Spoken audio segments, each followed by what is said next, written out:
Welcome to Brother Miller's Notes. This Christmas, I don't know if you're going to go to a modern day inn or if you've ever thought about staying in an inn that you picture in your mind that looks a little bit like the inn at the time of Christ. A lot of the pictures that I've seen growing up has a picture of a kind of a wide open barn-like feel. Or maybe in the images you see or the decorations you have, my wife has a lot of these, where you have the Luke 2 and Matthew 2 are kind of mixed all together into one image. You have the shepherds there, you have the wise men there, you have the angels there, you have the star there. It's all just one, and it's really pretty. But an inn at the time of Christ was not quite like that. In Luke chapter 2, verse 7, and she, Mary, brought forth her firstborn son, Christ, wrapped in swaddling, or really rags, swaddling clothes, strips of clothing that were just wrapped around him, and laid in a manger, because there was no room for them in the inn. That word inn is a Greek word that means to spare or an upper room in a private house or village. It's an inn where you'd go, where you'd receive hospitality, and there's no payment that is expected. That same word in Greek is translated a little different, but gives the same type of flavor in Luke verse 22. Now, this is where they're going to go for the Last Supper. It's the same spare or upper room where you're going to have hospitality, and it's no charge. Luke 22 verse 11, and ye shall say unto the good man of the house, the master saith unto thee, where is the guest chamber, or the upper room, the private room, where we're going to be received as travelers, and we're not really having to expect payment, where I shall eat the Passover with my disciples. If you want to have more detail on this, Kenneth Bailey wrote a book, and this is one of the things that he points out, Jesus through Middle Eastern eyes. He talks that most families would live in a single-room home. There's a lower compartment for the animals. The animals would be brought in at night, and there'd be room for visitors, usually in the family living room. But if you were a little bit, I don't want to say more wealthy, but if you had it, you'd have an extra room, a guest room, and that would be a little more private for your guests. Now, in the family room, the mangers would be there where the animals would eat, but it'd then be taken in to the stable at nights. And this makes sense. You look at the context of Matthew 5, verse 15, where Christ says, neither do men light a candle and put it under a bushel, but on a candlestick, in the context of what we're just seeing here, and it giveth light unto all that are in the house. If everyone's not in the same room, it doesn't make sense. That analogy, if we're all in different rooms, one candle is not going to light a whole house. So we're kind of talking about this type of a home. So you think, well, what does that mean that there was no room or no space in the inn? Well, it means there was a lot of people like Joseph and Mary who've traveled to Jerusalem. It's busy. And when they arrive, the guest room is already occupied. It's kind of a guest room that maybe somebody came earlier, maybe it's a closer family member, but that's occupied. We don't have room for you there, but we're going to have a place for you in the manger in kind of a family atmosphere. If you want a lot of detail on this type of explanation, Stephen Carlson out of Duke wrote a nice little article on this. But I like the idea that this really brings. The idea that Christ is born and he's not separate from the family. I like the idea that he is born around a family. He is born in an atmosphere that really is humble and lowly, but also full of love, because he is symbolic of the love of all, the love of mankind. Now, hopefully you don't mind, I've got a little quiz for you. I give this to my students most every year, and most of them do really well. Now, just do this at your house as you're watching this. Do true or false, and then I'll go through all the answers at the end. Now, here's the trick. Do true or false based only on what's in the scriptures. Okay, ready? Here we go. True or false? There are no records of Joseph speaking in the Christmas story. Okay, you got that one, I'm sure. 2, the wise men were 3 kings from the Orient. Reminds me of a song, doesn't it? 3. The little drummer boy came to the manger after the other shepherds. Yeah, you know. 4. The star did not appear above the manger. 5. Christ was born December 25th, 1 AD. Angel Gabriel appeared to Mary first, then he appeared to Joseph. True or false? Mary rode a donkey from Nazareth to Bethlehem. All right, if I'm going too fast, just pause this, okay? I don't mean to be going too fast. Joseph and Mary went to Bethlehem because of a decree by Caesar Augustus. That's number 8. 9. The wise men followed the star as it moved in their eastern land to Israel. 10. The wise men did not arrive on the night of Jesus' birth. 11. This is my favorite one, okay? God sent a choir of chubby angels with wings to announce Jesus' birth to the shepherds. I was going to show a picture here. You know, some of those artists that have chubby little angels with wings. But okay, you probably know the answer to that. 12. Shepherding was considered a very noble occupation. 13. Both Joseph and Mary were told the baby would be named Jesus. 14. The wise men found Jesus lying in a manger in the town of Bethlehem. Only got a couple more. 15. A manger is a feeding trough. True or false? 16. After the angel's announcement, the shepherds went straight to Bethlehem to see Jesus. 17. Joseph married Mary immediately after the angel appeared to him. And my last question, true or false?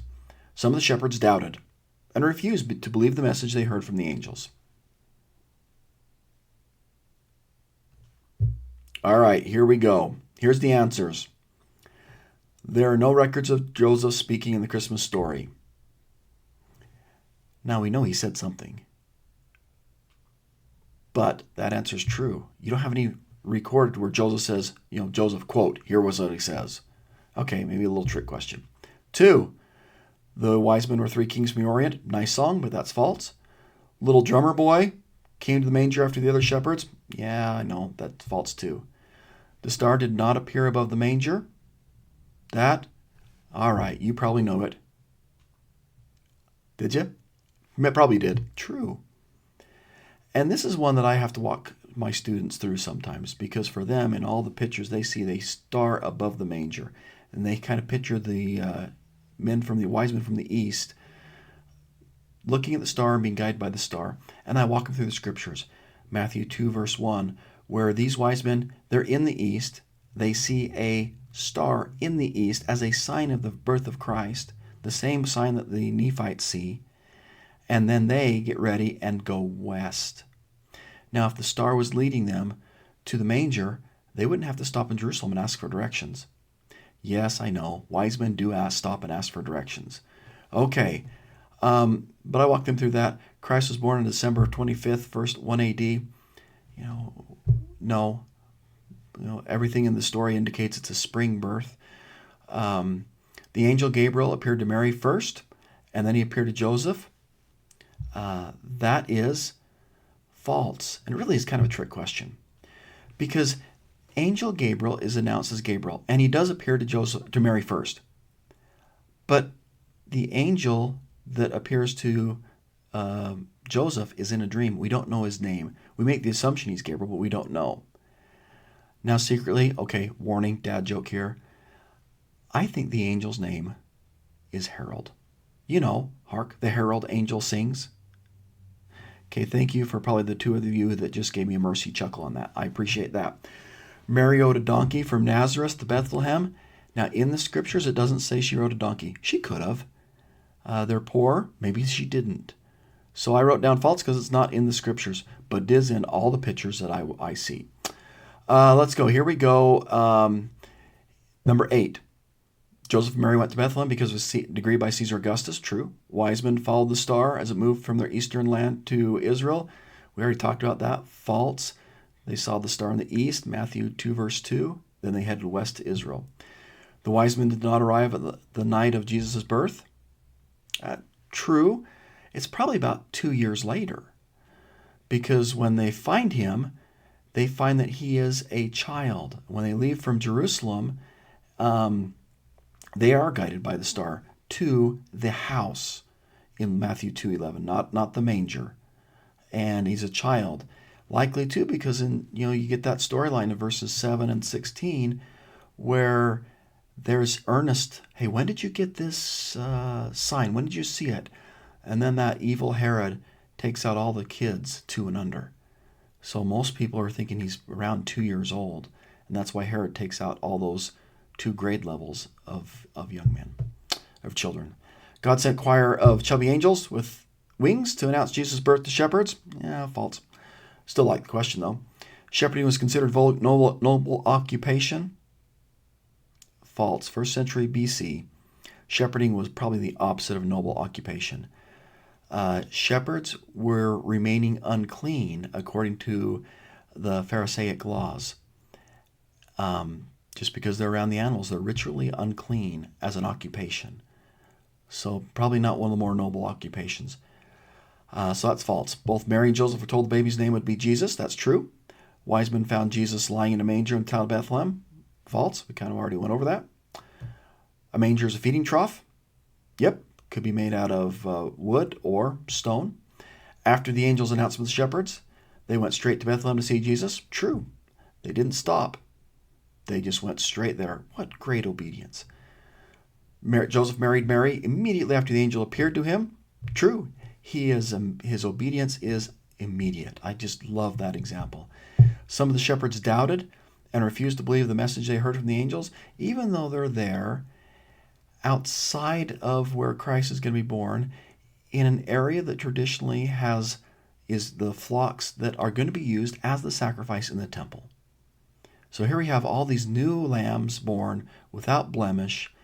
They're being tended by all these shepherds. They're going to be used someday, the firstborn, to be a sacrifice in the temple. And the shepherds know the significance of that and leave it immediately because they don't doubt. They don't refuse. They're immediate obedience. I love that example. And I just want to conclude with a couple little random thoughts. One about stars, one about presents. With Christmas time, sometimes we look around and we have to be looking for the star. If you kind of look at this little picture, do you see the star? There it is. And if you want to see the star in a very unique place, pull out a bill, a dollar bill, $5, $10, $20, out of your purse or wallet. Do you see a star anywhere on the bill? I'm going to bring my cursor over and circle this little star. I don't know if you ever noticed, it's a replacement banknote. And when the banknote is printed and there's something wrong with it, they do a replacement. They want to make sure that this little serial number, there's no duplicates. So if they have to run something with these numbers that's a replacement bill, they put a little star there. And here's some pictures of some $1 bills or a $5 bill, another $1 bill. Sometimes the stars are all around us that we can look for. Christ is the North Star that guides us back to our Heavenly Father. And sometimes, maybe like on a dollar bill, we don't tend to notice. But I think if we look, we can see the hand of the Lord in our lives every day.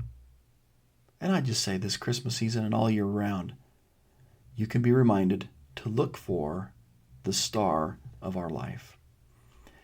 And this Christmas season, as you give a gift, I love just a thought that President Nelson said. The greatest gift you could give to the Lord at Christmas, or at any other time, is to keep yourself unspotted from the world, worthy to attend his holy temple. I hope you have a great Christmas, from your family to mine. I should have said that the other way, my family to yours. Hey, Merry Christmas. I hope you have a great day. Keep smiling. Bye. All right. Now, if you're still watching this after I said my normal goodbye, you deserve one last little thought. Okay, dad joke time. Where does the Bible talk of Santa? Come on, this one's fun. Zechariah 2 verse 6. Ho, ho, come forth and flee from the land of the north. saith the Lord. Oh, all right. Glad you enjoyed that. See ya.